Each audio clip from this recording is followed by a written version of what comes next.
para sa mga traidor dyan. Watch this. Kaya nilang baluktutin ang tuwid.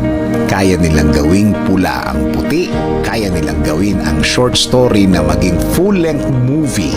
At kaya nilang gawin ang mga sarili nilang bida. At ikaw ang kontrabida. Tama.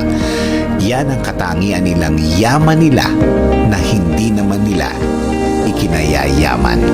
Na hindi naman nakakadagdag sa pera nila sa bangko.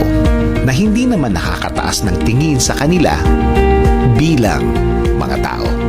Sila ang mga taong kung lumaban ay patalikod. Ayaw ng harapan. Ayaw ng confrontation. Ayaw na magkausap-usap. Ayaw ng magkaharap-harap. Kasi malalaman at maliwanag pa sa sikat ng araw na hindi totoo ang mga kinakalat nilang mga kwento. Kung minsan ang tawag sa kanila backstabber, pero sikat sila sa tawag na traidor. Ayaw lumaban ng parehas. Ayaw makipag-usap ng derechahan.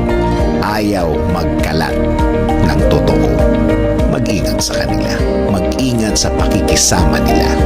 Hindi mo malalaman agad. Hindi mo mahahalata agad.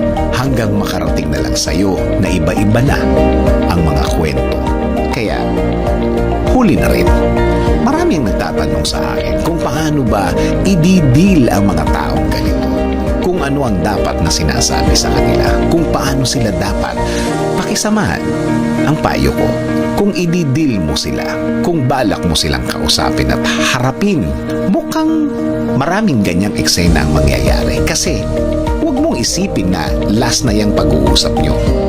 Kasi kung ganyan talaga ang ugali niya, mukhang forever na yan. Ang payo ko, kung hindi naman totoo, huwag na lang pansinin. Pag-antay na lang ng susunod na victim nila.